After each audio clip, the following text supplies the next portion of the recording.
রাসূলুল্লাহ সাল্লাল্লাহু আলাইহি ওয়াসাল্লাম মসজিদের পাশ দিয়ে হেঁটে যাচ্ছেন, মসজিদে নববীর পাশ দিয়ে। তখন সাহাবায়ে কেরাম রাদিয়াল্লাহু আনহুম আজমাইন তারা মসজিদের মধ্যে বসে একটা বিষয় নিয়ে কথোপকথন করছিলেন। তো নবী সাল্লাল্লাহু আলাইহি ওয়াসাল্লাম জিজ্ঞাসা করলেন যে তোমরা কি নিয়ে কথা বলছো, তোমরা কি নিয়ে কথোপকথন করছো? তখন সাহাবায়ে কেরাম রাদিয়াল্লাহু আনহুম তারা বলছেন যে আমরা কিয়ামতের আলামতগুলো নিয়ে কথা বলছিলাম। কি নিয়ে কথা বলছেন? কিয়ামতের আলামতগুলো নিয়ে সাহাবীরা কথা বলছেন। সাহাবীদের কিয়ামতের আলামত নিয়ে কথা বলার কি দরকার ছিল? তাদের সময় তো আর কিয়ামত হবে না। দরকার ছিল কি? সচেতনতা। তারা ফিতনায় নিজেরা যেন না পড়ে যান এই জন্য সতর্ক থাকতে চাইতেন। এই কারণেই ফিতনাময় পরিবেশ নিয়ে আলোচনা করতেন। তো নবী সাল্লাল্লাহু আলাইহি ওয়াসাল্লাম তখন বললেন, দেখো, যতদিন পর্যন্ত 10টা আলামত প্রকাশ হচ্ছে না ততদিন পর্যন্ত কিয়ামত হবে না। কয়টা আলামত? 10টা। নবী সাল্লাল্লাহু আলাইহি ওয়াসাল্লাম প্রথমে বললেন 1 নাম্বার হচ্ছে মাসিহুদ দাজ্জাল। কি নাম? মাসিহুদ দাজ্জাল। 2 নাম্বার হচ্ছে ইয়াজুজ এবং মাজুজ। এর আদম সন্তান পৃথিবীতে বের হবে এবং পুরো পৃথিবীটা ম্যাসাকার করে ছেড়ে দিবে।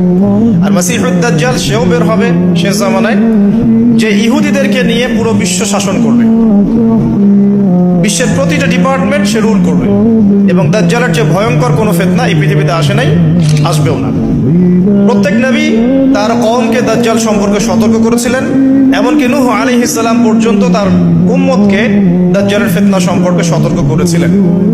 নবী সাল্লাল্লাহু আলাইহি ওয়াসাল্লাম বলেছেন যে তোমরা যদি সূরা কাহাফ তেলাওয়াত করো, প্রত্যেক জুমার দিন সূরা কাহাফ তেলাওয়াত করো, অথবা সূরা কাহাফের প্রথম 10টা আয়াত শেষ 10টা আয়াত মুখস্থ রাখো, ইনশাআল্লাহ তাআলা মাসিহুদ দাজ্জাল তোমাদের কোনো ক্ষতি করতে পারবে না। 1 মাসিহুদ দাজ্জাল, 2 ইয়াজুজ আর মাজুজ, 3 হচ্ছে ঈসা ইবনে মারইয়াম। ঈসা ইবনে মারইয়াম যতক্ষণ পর্যন্ত না আসছেন, পৃথিবীতে আবার ইউটার্ন না করছেন এবং তার হাতে মাসিহুদ দাজ্জাল নিহত না হচ্ছে, কিয়ামত হবে না। 4 দাব্বাতুল আরদ, অর্থাৎ পৃথিবীর ভিতরে একটা প্রাণী আছে, মাটি ফেরে এই প্রাণীটা বের হবে কিয়ামতের আগে আগে, এবং এই প্রাণীটা মানুষের সাথে কথাবার্তা বলবে, কথা বলতে পারা প্রাণী। এই যতক্ষণ বের হচ্ছে না কিয়ামত হবে না ইনশাআল্লাহ তাআলা।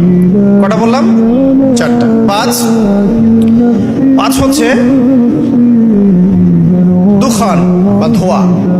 এই পুরো পৃথিবীর আকাশটা একটা নির্দিষ্ট সময় পর্যন্ত ধোঁয়ায় ছেয়ে যাবে এবং হতে পারে, আল্লাহু আলাম, হতে পারে যে সূর্যের আলো পৃথিবীতে পৌঁছাবে না, এমন ধোঁয়া হতে পারে। পুরো পৃথিবীটা ধোঁয়ায় ছেয়ে যাবে, এটা সূরা দুখানের মধ্যে বলা আছে। এটা 5।